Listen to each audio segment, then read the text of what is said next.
Praise the Lord. இயேசுவின் ரத்தம் ஜெயம். தினமும் இயேசு நிகழ்ச்சிக்கு உங்களை கர்த்தராகிய இயேசு கிறிஸ்துவின் நாமத்தில் வரவேற்கிறேன். செய்தியின் தலைப்பு தேவ ரகசியம் வெளிப்படும்.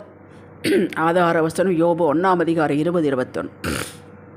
அப்பொழுது யோபு எழுந்திருந்து தன் சால்வையை கிழித்து தன் தலையை சிரைத்து தரையிலே விழுந்து பணிந்து, நிர்வாணியாய் என் தாயின் கற்பத்திலிருந்து வந்தேன், நிர்வாணியாய் அவ்விடத்துக்கு திரும்புவேன். கர்த்தர் கொடுத்தார், கர்த்தர் எடுத்தார், கர்த்தருடைய நாமத்துக்கு ஸ்தோத்திரம் என்றார். விசுவாச மக்களே, யோபு ஊத்சி என்னும் தேசத்திலே பெரிய செல்வந்தன். அவனுக்கு உண்டான செல்வ திரட்சியை யோபு 1:3 காணலாம். கிழக்கத்திய புத்திரில் எல்லாரிலும் பெரியவனாயிருந்தான். இது உலக பிரகாரமான மகிமை. இவனை பற்றி கர்த்தரே சாட்சி கொடுக்கிறார். உத்தமனும் சன்மார்க்கனும் தேவனுக்கு பயந்து பொல்லாப்புக்கு விலகுகளுமாகிய அவனைப் போல பூமியில் ஒருவனும் இல்லை என்றார். யோபு 1:8. சாத்தான் தேவ சந்நிதியில் இருக்கிறார். அவனை பார்த்து தேவன் கேட்கிறார், என் தாசனாகிய யோபின் மேல் கவனம் வைத்தாயோ என்று. அவன் ஆம். அவனை சும்மாவா உங்களுக்கு பயந்து நடக்கிறான்? சும்மாவா உங்களை தொழுது கொள்கிறான்? நீர் அவனுக்கு அத்தனை சம்பத்துகளை கொடுத்துள்ளீர், அவனை சுற்றிலும் வேலி அடைத்து பாதுகாத்து வருகிறீர், அதனால் தான் என்கிறான். இவற்றையெல்லாம் நீர் எடுத்துவிடும், அவன் உம்மை மறுதலிப்பான் என்று சவால் விடுகிறான். தேவன் யோபுவின் ஜீவனை தொடாதே, மற்ற எல்லாவற்றையும் உன் கையில் கொடுத்தேன் போ என்றார். போய்விட்டான். ஒரே நாள் யோபு சகலத்தை இழந்தான். 10 மக்கள், சொத்து, சுகம், சம்பத்து எல்லாவற்றையும் இழந்து ரோட்டுக்கு வந்து விட்டான். இவனும் மனைவியை மட்டுமே இருந்தார்கள், வேறு ஒன்றும் மிச்சவில்லை. இனி அடுத்த வசனத்தை பாருங்கள். அப்பொழுது யோபு எழுந்திருந்து பணிந்து என்றிருக்கிறது. ஆங்கில வேதாகமத்தில் அவன் எழுந்திருந்து வர்ஷிப் பண்ணினான் என்றிருக்கிறது. ஏங்க, இது சாத்தியமா? ஒரே நாளில் எல்லாம் போய்விட்டது. எப்படி தொழுது கொள்ள முடியும்? எப்படி ஒரு மனிதனால் இப்படி செய்ய முடியும் என்று நாம் நினைக்கிறோம். சாத்தியம்தான். எப்பொழுது சாத்தியம் சொல்லுகிறேன். இவைகள் இந்த யோபனுடைய வரலாறெல்லாம் ஏதோ புனைக்கப்பட்ட கதை அல்ல, நடந்த காரியங்களை ஆவியானவர் தொகுத்து கொடுத்துள்ளார். எப்பொழுது சாத்தியம்? கர்த்தரை பற்றிய அறிவு நம்முடைய நம்பிக்கையின் உறுதி. இந்த இரண்டும் சேரும் பட்சத்தில் செயலாக இது வரும். என் கர்த்தர் உயிரோடு இருக்கிறார்.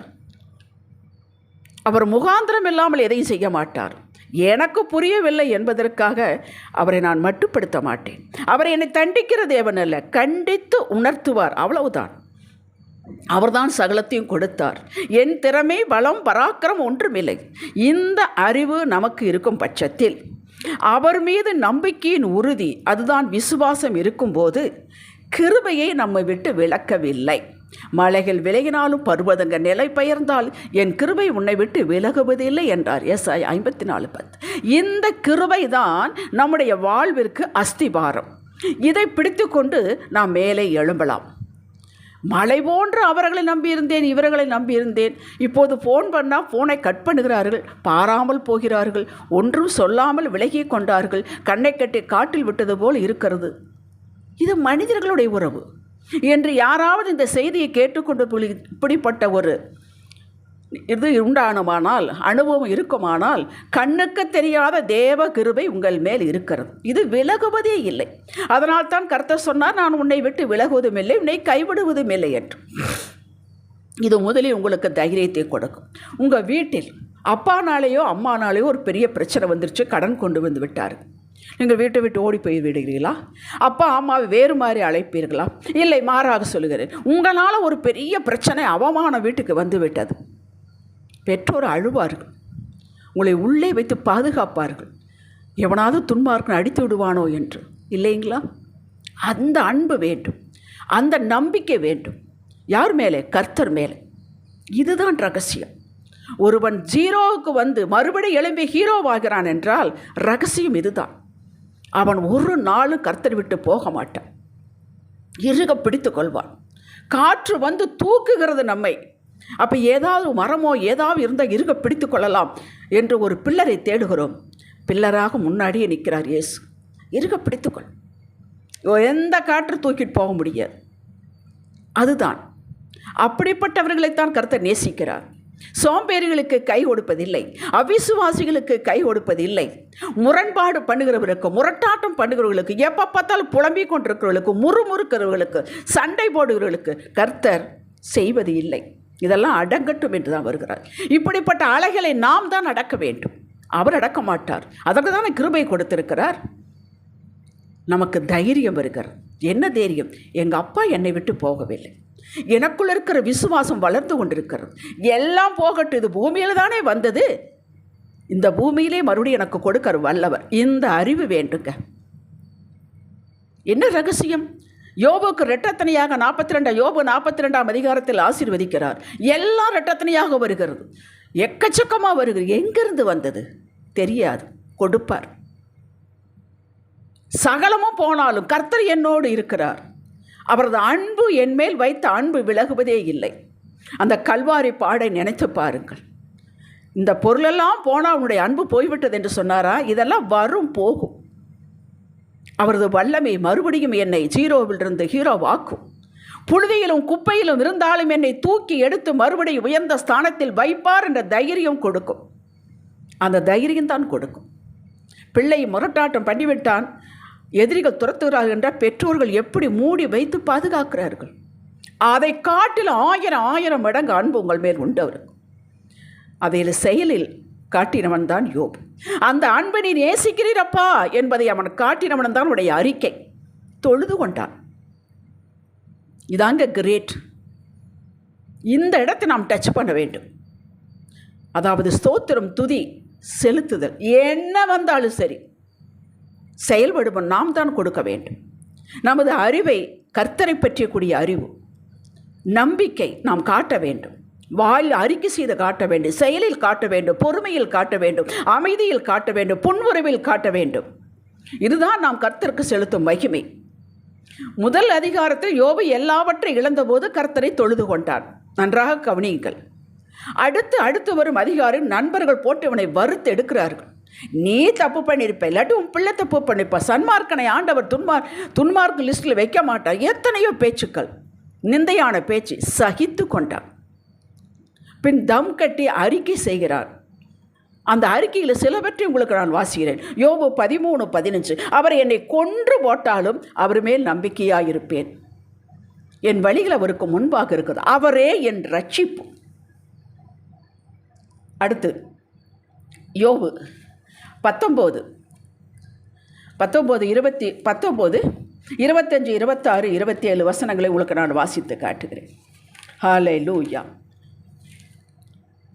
என் மீட்பர் உயிரோடு இருக்கிறார், அவர் கடைசி நாள் பூமியின் மேல் நிற்பார். நான் அறிக்கை செய்கிறேன், அவரை நானே பார்ப்பேன். அந்நிய கண்கள் அல்ல, என் கண்களே அவரை காணும்.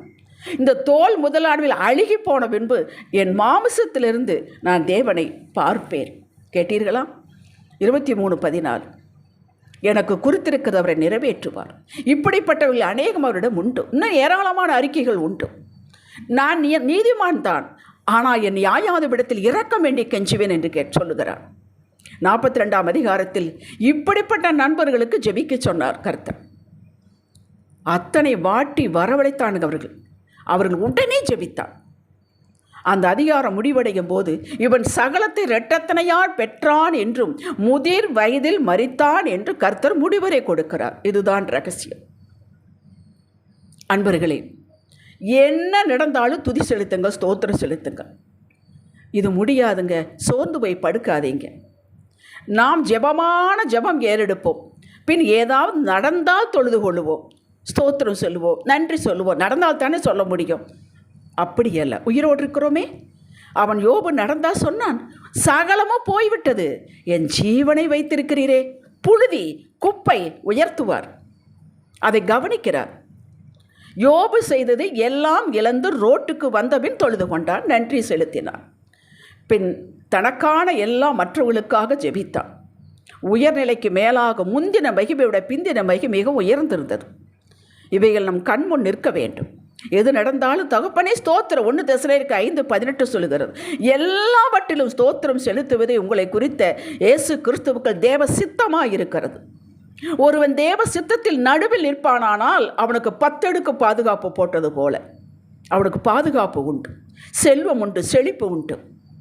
என்ன சித்தம்? எதற்கெடுத்தால் நன்றி செலுத்துவது, முறுமுறுக்கக்கூடாது. ஏதோ ஒரு காரணம் இருக்க வேண்டும். எனக்கு கிருபை வேண்டும், உம்மோடு நிற்க என்று ஜெபம் பண்ணுங்கள்.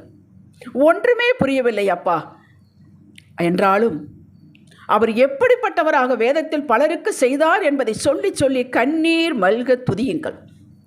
அப்பா, யோபுவுக்கு செய்தீர்களே, ஆபிரகாமுக்கு செய்தீரே, தாவீதுக்கு செய்தீரே அப்பா என்று சொல்லி சொல்லி துதியுங்கள். வேக சீக்கிரத்தில் கர்த்தர் இறங்கி வந்து சகலத்தை நிவர்த்தி செய்து இளைப்பாறுதல் தருவார்.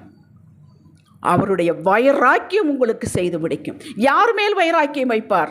யார் அவர் மேல் வைராக்கியம் வைத்திருக்கிறார்களோ எல்லாவற்றை இழந்தாலும் என் தகப்பன் ஒரு நொடிப்பொழுதில் உண்டாக்கி கொடுப்பார் என்று வைராக்கியம் வைத்திருக்கிறார்களோ அவர்களுக்கு வைராக்கியமாக இறங்குவார், சாட்சியாக வைப்பார். எதிரி இருக்கிற இடமே தெரியாமல் ஓடிப்போய் விடுவான். இந்த ரகசியத்தை கற்றுக்கொண்டு வாழ்வில் அப்பியாசப்படுத்துங்கள் என்று உங்களை உற்சாகப்படுத்துகிறேன். செய்த எல்லாவற்றை சொல்லி சொல்லி நன்றி செலுத்துங்கள். அவர் எப்படிப்பட்டவர் என்பதை சொல்லி துதியுங்கள். கர்த்தரின் இருதயத்தை தொட்டுவிட்டீர்கள். ஹல்லேலூயா. பெரும்பாலும் மனிதர்கள் இழப்பு நஷ்டம் கண்டவுடன் எத்தனை பேரோடு சொல்லி புலம்ப முடியுமோ புலம்பி பின் ஆளே இல்லை என்றபின் ஜெபிப்போம். மக்கள் உங்கள் புலம்பலை அங்கீகரிக்க மாட்டார்கள். அவர்களுக்கு நின்று கேட்க நேரமில்லை.